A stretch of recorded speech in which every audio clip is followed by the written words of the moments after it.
বাংলা চলচ্চিত্রকে আন্তর্জাতিক অঙ্গনে আরও বিস্তৃতভাবে তুলে ধরতে যুক্তরাষ্ট্রে প্রথমবারের মতো অনুষ্ঠিত হতে যাচ্ছে নিউ ইয়র্ক বাংলা চলচ্চিত্র উৎসব। এই আয়োজনকে ঘিরে প্রবাসী বাঙালিদের মধ্যে তৈরি হয়েছে ব্যাপক আগ্রহ।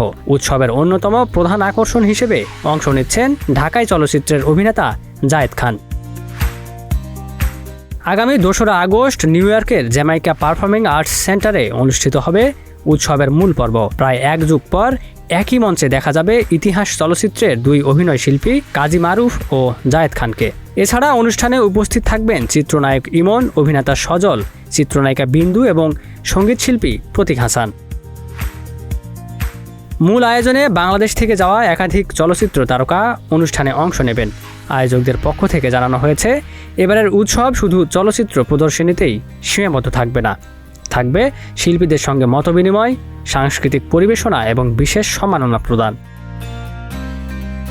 এবারের উৎসবে বাংলা চলচ্চিত্রের বরেণ্য অভিনেতা আহমেদ শরীফকে আজীবন সম্মাননা প্রদান করা হবে। আয়োজকদের বিশ্বাস, এই আয়োজন আন্তর্জাতিক দর্শকদের কাছে বাংলা চলচ্চিত্রের নতুন দিগন্ত উন্মোচন করবে এবং প্রবাসে বেড়ে ওঠা নতুন প্রজন্মের সঙ্গে দেশের সংস্কৃতির বন্ধন আরও দৃঢ় করবে। Desk report, news flash 721।